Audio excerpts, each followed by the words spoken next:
지난 3월부터 한 4개월 이상 예수님 시리즈로 설교를 전했습니다. 오늘부터 룻기를 가지고 한 4주간 4번에 걸쳐서 말씀 시리즈를 시작하려고 합니다. 룻기는 짧지만 굉장히 치밀한 구조를 가진 아름다운 책입니다. 인물 한 사람 한 사람에 대한 묘사가 아주 생생하고 전체 이야기 안에 의도적인 대칭 구조, 문학적 장치가 있고요. 성숙한 사랑을 이뤄가는 과정이 아주 감동적으로 그려져 있습니다. 기근, 요랑, 이주, 죽음, 또 가난 같은 소재들은 신앙인들의 영적 문제를 상징합니다. 인내와 배려, 사랑과 신뢰 같은 그 문제들을 풀어가는 어떤 영적인 은유, 메타포입니다. 이처럼 깊고 풍성한 메시지 때문에 룻기는 오랫동안 유대인들에게 의해서 많은 사랑을 받았던 책입니다. 유대인들은 자신들이 대단히 사랑하는 5권의 성경을 하나의 두루마리로 묶어두고 중요한 명절이나 축제 때마다 한 권씩 꺼내 읽는 풍습이 있었습니다. 예컨대 6월절에는 마가서, 또 오순절에는 무슨 이런 이 책, 77절에는 맥슈절에는 룻기 이런 식으로 책을 꺼내 읽었습니다. 이 두루마리를 메길로트라고 부르는데요. 아가서, 전도서, 에레미야, 에스더, 그리고 룻기 이 5권입니다. 이렇게 오랫동안 사랑을 받아왔던 이 5 두루마리기가 오늘 현대인들에게 조금 천대받는 것 같아요. 잘 모르는 분들이 많아요. 어떤 내용인지 룻기도 한번 제대로 읽어보시 못한 분도 좀 있는 것 같고요. 내용을 모르는 분도 간혹 있는 것 같아요. 이번 기회에 룻기를 한번 꼼꼼하게 정독하고 깊이 사랑하는 그런 기회를 가지게 되기를 바랍니다. 매주 한 장씩 할 겁니다. 그러니까 룻기를 한번 이번 기회에 마스터하시고요. 이번 주간에 오늘 말씀 듣고 1장 전체를 깊이 묵상해 보시기 바랍니다. 룻기는 나오미라는 인물을 통해서 룻과 보아스가 사랑을 이루어가는 이야기예요. 근데 그 사랑은 일시적 감정이 아니라 깊은 인내와 배려를 통해서 성취되어가는 사랑입니다. 더 이상 떨어질 곳이 없는 바닥 인생이 한 사람 만나고 또 배려하고 존중하며 서로 깊이 알아가고 마침내 온전한 사랑을 이루어서 자손을 이어가게 됩니다. 이 모든 과정 속에는 하나님의 깊은 섭리와 은혜가 깃들어 있습니다. 불행 가운데도 사랑하고 신뢰하고 행복을 만들어가고 그렇게 해서 이룩한 사랑이 거의 무너져 가던 한 가문을 일으켜요. 나아가 이스라엘 왕가를 세웁니다. 이 자손에서 다윗이 나오고 예수 그리스도가 나옵니다. 그러니까 한 남자와 한 여자의 만남, 한 남자와 한 여자의 참된 사랑이 인류 구원의 역사를 이어갔다고 하는 이야기를 하고 있는 겁니다. 룻기는 여러 가지 관점에서 묵상할 수 있는 다양한 메시지를 가지고 있지만 이번 말씀 시리즈를 진행하는 동안에 저는 행복이라는 관점으로 접근해 보려고 합니다. 룻기는 우리가 사는 삶의 현실을 과장하지 않고 현실적으로 보여줍니다만 거칠고 불행한 현실 가운데도 그 불행에 짓눌리지 않고 행복하게 살 수 있는 길을 우리에게 가르쳐 주기 때문입니다. 그렇지만 단순히 복받는 길, 번영하는 길이 아니라 하나님의 은혜 안에서 성숙한 신앙을 가지고 참으로 행복으로 가는 길을 우리에게 보여주고 있습니다. 자, 그 길은 어떤 길일까요? 오늘부터 4번에 걸쳐서 함께 말씀을 나눌 겁니다. 그 4번의 주제를 제가 미리 말씀을 드릴게요. 오늘 첫 번째 말씀의 주제는 행복의 조건입니다. 한 사람. 두 번째 말씀은 행복의 시작, 만남입니다. 세 번째 말씀은 행복의 우물, 배려입니다. 네 번째 말씀은 행복의 뿌리, 은혜입니다. 제가 중간에 9월 첫 주 한 주 쉬게 되기 때문에 아마 9월 중순쯤에 마무리할 텐데요. 이 모든 여정은 행복으로 가는 길이라고 말할 수 있겠습니다. 자, 오늘 본문 얘기 들려드릴게요. 옛날 이야기라고 생각하시고 들으셔도 괜찮겠습니다. 유대 땅 베들레헴에 남편과 2 아들을 둔 나오미라는 여자가 살고 있었어요. 어느 날 그 베들레헴에 심한 기근이 찾아왔습니다. 베들레헴이라고 하는 단어는 빵집이란 뜻입니다. 집이란 뜻이에요. 레헴, 떡입니다. 빵. 식량이 풍성한 집이란 뜻이에요. 여기 눈치 빠른 분들은 빵집에 기근이 드나? 이렇게 생각할 수 있어요. 이게 굉장히 강력한 메타포임을 할 수 있어요. 식량이 풍부한 빵집에 기근이 찾아왔다. 베들레헴 빵집에 기근이 들었다는 말은 당시에 기근이 대단히 심각했다는 뜻이기도 하고 영원히 안심할 수 있는 삶은 없다는 뜻이기도 합니다. 나오미 가족은 베들레헴에 덮친 심한 기근을 피해서 요단 동편 지역인 모압 땅으로 이민을 떠납니다. 그러나 얼마 후에 남편이 세상을 떠나고 나오미는 낯선 땅에서 고생하면서 홀로 두 아들을 키웠어요. 마침내 두 아들은 장성해서 현지 모압 여자와 결혼하고 가정을 꾸렸습니다. 유대인이 이방 여자와 국제 결혼을 한 거죠. 그래서 행복하게 살았으면 좋았겠는데 이 가정에 또다시 불행이 찾아듭니다. 결혼한 지 얼마 되지 않은 두 아들이 자식도 없이 둘 다 세상을 떠나버려요. 이제 남은 것은 유대인 시어머니와 두 모압 며느리, 그렇게 여자 셋뿐입니다. 그 무렵에 고향 베들레헴에 풍년이 들었다는 소식이 들려와요. 나오미는 고향으로 돌아가야 되겠다 결심합니다. 그래서 모압에서 얻은 두 며느리를 불러요.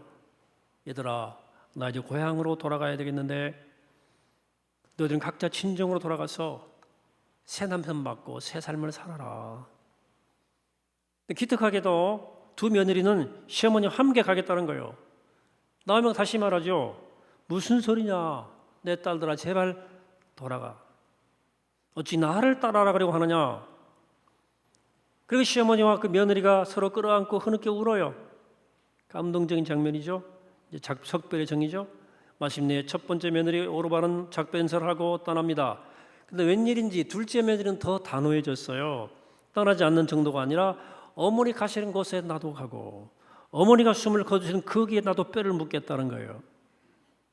나오미는 이 둘째 며느리를 더 이상 말릴 수 없음을 알고 나오미는 둘째 며느리와 함께 베들레헴으로 떠나갑니다. 이 둘째 며느리 이름이 오늘의 주인공 룻이에요. 룻.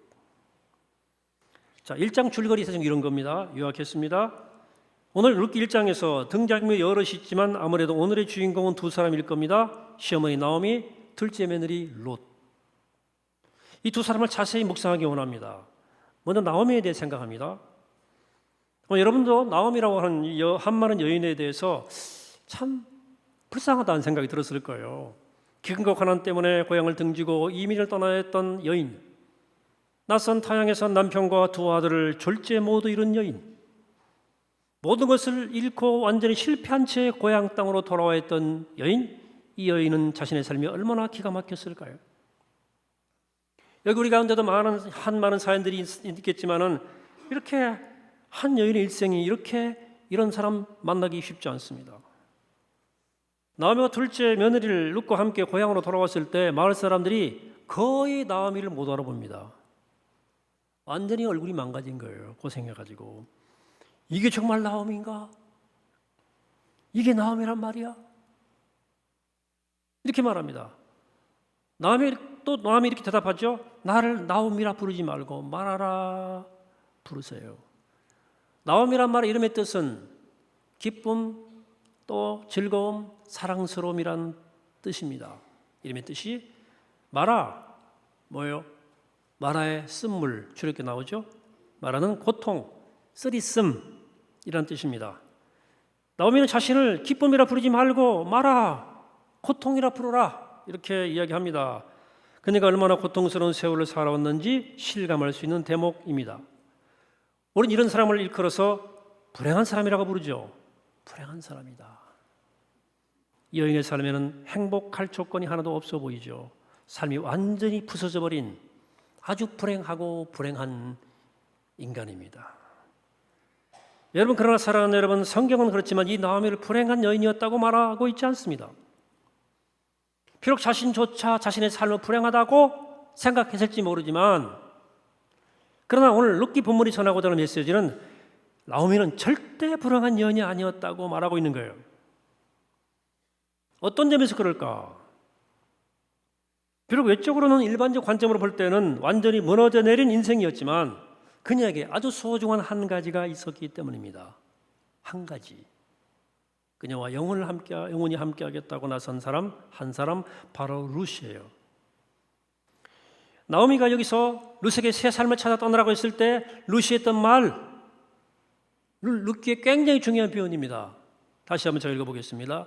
룻이 이르되 내가 네게 어머니를 떠나며 어머니를 따르지 말고 돌아가라 강구하지 마옵소서.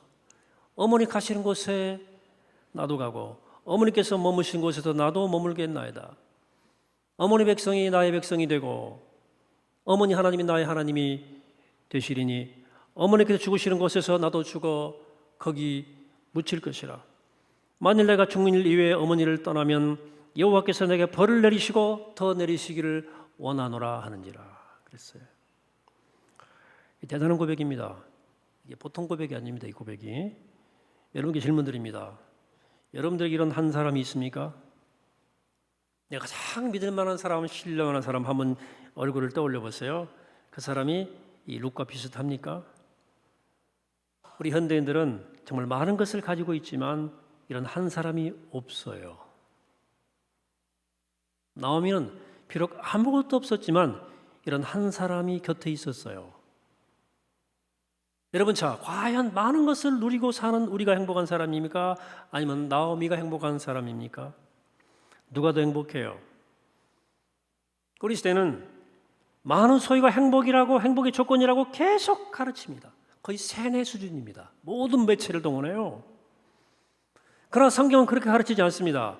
오늘 본문은 우리가 비록 아무것도 없을지라도 꼭 필요한 한 가지가 있다면, 내가 많은 사람을 거느리지 못해도 나를 진정으로 사랑하고 신뢰하는 한 사람이 곁에 있으면 그것이 바로 행복의 조건이고 그 사람이 바로 행복한 사람이라고 가르칩니다. 나오미는 우리가 생각하는 것처럼 절대 불행한 사람이 아니에요. 자, 룻에 대해 묵상합니다. 이번에 룻은 이스라엘과 오랫동안 원수로 지내는 모압 족속의 여자예요. 이스라엘과 요단강을 사이에 두고 동쪽과 서쪽으로 나뉘어 대치했던 원수입니다. 원수. 오늘의 요르단 땅이에요. 근데 원래 이스라엘에 이런 내규, 내적 법규가 있었습니다. 이스라엘 민족은 개종한 이방인들에 대해서 그들이 몇 가지를 맹세서약하면 그들 자신들의 공동체 일원으로 받아들이는 몇 가지의 규정이 있었어요. 근데 거기 예외 조항이 있습니다. 모압 사람만큼은 절대로 안 된다. 무슨 뜻입니까? 그만큼 유대인들은 모압 사람들을 혐오했습니다. 원수 중에 원수예요. 룻이 바로 모압 여자입니다. 자, 룻이 아무리 유대인과 결혼했을지라도 거기는 모압 땅이잖아요. 근데 남편이 세상을 떠난 마당에 굳이 시어머니를 따라서 자기 민족을 극혐하는 유대 땅으로 갈 이유가 없죠. 게다가 늙은 과부와 함께 산다는 것은 오늘날 상황보다 훨씬 더 심각한 상황입니다. 고대 사회에서 가장 하층민은 과부예요. 기댈 데가 없잖아요. 홀로 사는 과부예요. 그래서 홀로 된 늙은 시어머니를 따라 나서는 일은 정말 가난을 각오해야 되는 결단이에요. 바보가 아니면 따라나설 이유가 전혀 없습니다. 하지만 룻은 시어머니를 따라갑니다. 많은 성서학자들이 룻이 자신의 고향인 모압 땅을 떠나 시어머니와 함께 유대 땅으로 베들레헴으로 가는 것을 두고 룻이 아브라함보다 더 위대했다고 말합니다. 왜냐하면 아브라함이 포기한 것보다 훨씬 더 많은 것을 포기해야 했기 때문입니다. 사실 아브라함 갈 때 우리를 떠날 때 식솔들을 다 데리고 갔어요. 그리고 많은 양떼를 끌고 갔습니다. 재산을 다 가지고 떠난 거예요. 룻은 자신의 몸뚱아리 달랑 하나 외에 아무것도 없었어요. 그거 가지고 맨몸으로 떠난 거예요. 또 아브라함이 무릅써야 했던 그 위험보다 훨씬 더 많은 위험을 감수해야 했던 여행이 지금 룻이 가려고 하는 여행입니다. 자기 민족을 극혐하는 땅이에요. 저는 그런 의미에서 많은 성취학자들이 이야기하는 그 의견에 동의합니다. 룻이 가는 길이 아브라함이 가는 길보다 더 위대했다. 룻은 대단한 여인입니다. 그럼 이렇게 질문할 수 있습니다. 룻은 이방 여자였는데 어떻게 이런 일이 가능했을까? 무엇이 룻으로 하여금 아브라함보다 더 위대한 결단을 하도록 이끌었을까 하는 거예요. 저는 그 이유를 다시 나오미에게서 찾습니다. 나오미 일찍부터 남편을 잃고 결혼 시간을 견뎌했던 그 젊은 며느리들이 이를 따뜻한 사랑으로 칵 품어준 거예요. 남의 같지 않잖아요. 자기도 남편 잃고 과부가 됐지만 그래도 자기는 나이가 좀 들었는데 젊디 젊은 며느리들이 혼자 된 모습이 너무나 마음이 안타까웠던 거예요. 나오미는 그 며느리들을 가슴으로 뜨겁게 품었습니다. 아들 잃은 마당에 두 며느리를 딸처럼 여기고 살아야 되겠다 생각하고 사랑하고 그들을 의지했어요. 이런 시어머니 진심어린 사랑이 젊은 루스의 마음에 깊은 존경과 신뢰를 심어준 거예요. 남의 마음을 루시 그대로 느낀 거예요. 여러분 아시다시피 사람은 자신을 사랑하고 믿어주는 사람에게 목숨까지 바치는 존재입니다. 루스는 시어머니와 인생을 끝까지 함께하고 싶을 정도로 깊은 믿음이 생긴 거예요. 그래서 루스는 바보 같은 결단이란 비난을 뒤로하고 나오미를 따라 나서기로 결심한 겁니다. 그러므로 이렇게 말할 수 있습니다. 즉 루시 그토록 놀라운 결단을 할 수 있었던 이유는 그에게 나오미란 한 사람이 있었기 때문이다.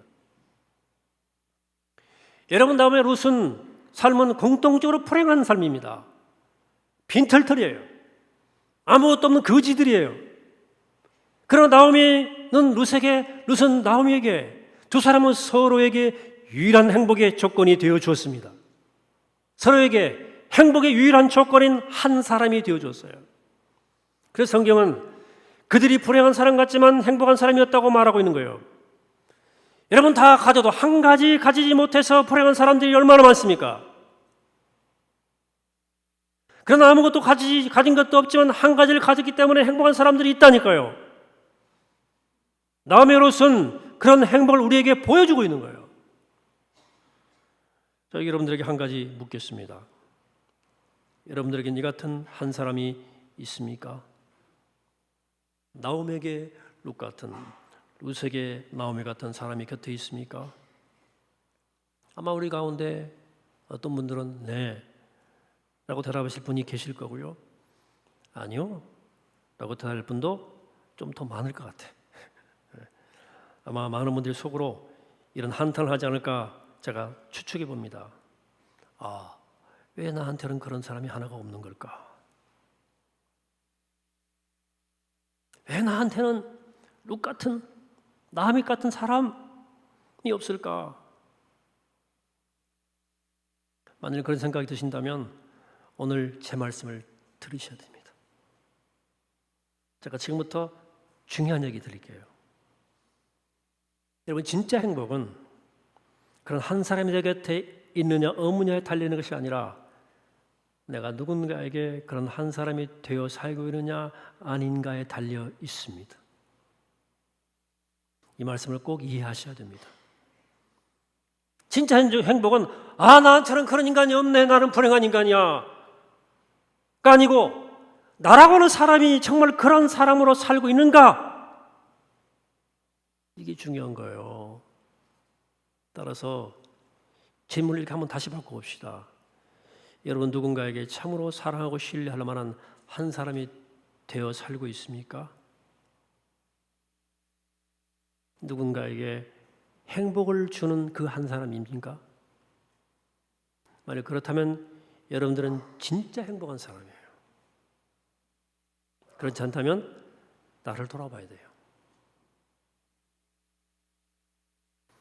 우리는 행복도 사랑도 외부로부터 주어지는 어떤 것으로 생각할 때가 많아요. 그래서 자꾸 신세를 한탄하는 거예요. 나는 왜 이러냐? 내 인생은 왜, 내 팔자가 왜 이러냐? 그 속에 뭐가 있는 거예요?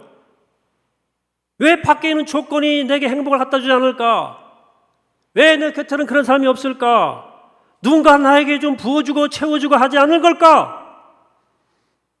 그래서 좋은 사람을 찾으려 할 뿐 좋은 사람이 되려고는 절대 하지 않지. 그리고 사랑스러운 사람 만나기를 기다릴 뿐 내가 사랑스러운 사람이 되려고 노력을 안 해. 다른 것이 없어도 그 한 사람 때문에 행복에 지른 그런 사람이 내게 되기를 기대할 뿐 내가 누군가에게 정말 그런 사람이 되고 싶다는 열망이 없다니까요. 여러분, 행복은 나오미나 룻 같은 사람이 나타나기를 기다리는 것이 아니라 내가 나오미가 되고 내가 룻이 되는 삶을 사는 데 달려 있습니다. 사랑하는 여러분, 오늘 한 말씀만 더 드릴게요. 진짜 예수님 믿는다고 하는 것은, 진짜 믿는다고 하는 것은 너 예수를 믿어서 예수님이 내 안에 계셔서 내가 복된 존재가 되는 것, 그건 출발점일 뿐이에요. 내가 예수 믿는 것이 진짜 은혜이고 행복임이 드러나는 것은 누군가 내 안에 있는 예수 때문에, 나 때문에 행복해지는 거예요. 이게 바로 복음이 전해지는 전도예요. 전도란 예수를 믿게 하는 것, 그것만이 아니에요. 내가 예수를 믿어서 나 때문에 누군가 행복해지는 거예요. 여기까지 가야 돼요. 거기까지 가야 돼요. 자, 여러분, 그리스도인 된다는 것은 예수라는 한 사람을 갖는 일이에요. 그겁니다. 가진 것이 없어도 딱 하나, 예수를 가짐으로 행복한 사람, 그 사람이 크리스찬입니다. 그러나 우리가 기억해야 할 것은, 진정으로 예수라는 한 사람 때문에 행복했다면 우리도 다른 사람에게 그런 사람이 돼야 돼요.